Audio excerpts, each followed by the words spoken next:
Bonjour à tous, bienvenue sur Marvel et compagnie. Aujourd'hui, je vais parler des accords de Sokovie. Mais avant de commencer la vidéo, je dois vous expliquer les récents événements arrivés sur la chaîne. Les frères Roel, c'était l'ancien nom de cette chaîne, est devenu Marvel et compagnie en raison de la séparation entre mon collègue et moi. Donc c'est pour ça que si vous écoutez mes anciennes vidéos, vous entendrez que je présente en disant « Bonjour, bienvenue sur la chaîne Les Frères Roel ». Alors que, ne vous inquiétez pas, c'est seulement un souci de changement de nom de chaîne. Voilà, si vous voulez me poser des questions sur la séparation, n'hésitez pas à me demander en commentaire. Très bien, je crois que ça peut commencer. Alors, après la Sokovie.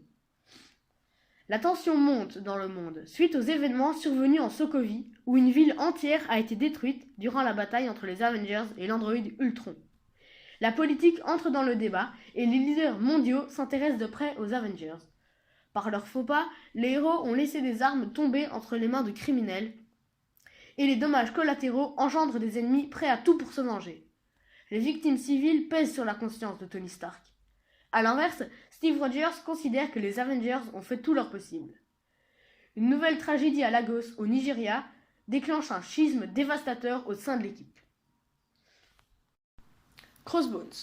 Brock Rumlow est un ancien agent double d'Hydra infiltré au SHIELD en tant que commandant d'unité des opérations spéciales qui a frôlé la mort lors de la destruction du QG du SHIELD. Ses blessures ont laissé des séquelles physiques et nerveuses qui font que, désormais, il ne sent plus la douleur. Rumlow, qui se fait appeler Crossbones, est devenu mercenaire et marchand d'armes. En affrontant Crossbones à Lagos, Scarlet Witch, une membre des Avengers, tue par accident un groupe d'ouvriers wakandais. Pour l'opinion publique, c'est la goutte d'eau qui fait déborder le vase. Les accords de Sokovie. Après les tragédies de Sokovie et de Lagos, la communauté internationale exige des comptes et un contrôle renforcé des Avengers, comme de tous les individus dotés de super-pouvoirs. Quand le secrétaire d'État Thaddeus Ross vient présenter les accords de Sokovie soutenus par l'ONU aux Avengers, 117 pays les approuvent. La présentation des accords de Sokovie aux Avengers déclenche d'âpres discussions au sein de l'équipe. Stark, Cap et Vision choisissent immédiatement leur camp, tandis que Wanda et Natasha se montrent plus ouvertes d'esprit. La mort d'un roi. T'Chaka, roi du Wakanda, meurt dans un attentat lors de la signature des accords de Sokovie. Désormais impliqué personnellement, son fils T'Challa est d'autant plus motivé à réclamer justice pour ses compatriotes tombés à Lagos. Refus d'obtempérer. Captain America reçoit l'ordre de signer les accords de Sokovie ou de cesser ses activités, mais il rejette ces deux opinions.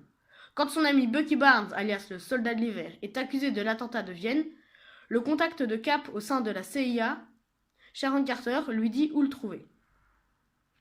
Black Widow lui conseille de laisser les forces de l'ordre arrêter Bucky sans s'en mêler, mais Cap craint qu'on abatte son ami d'enfance, plaçant sa loyauté envers Bucky au-dessus de son devoir d'Avenger et de sa propre réputation. Ce que je trouve très courageux.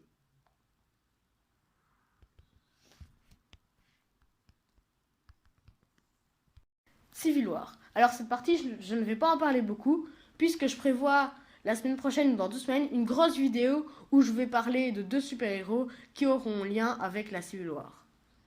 Donc je vais en parler assez brièvement. Les camps en lice. Dans le conflit qui oppose les Avengers, les 2 camps sont plutôt équilibrés, ce qui empêche l'un ou l'autre d'avoir l'avantage.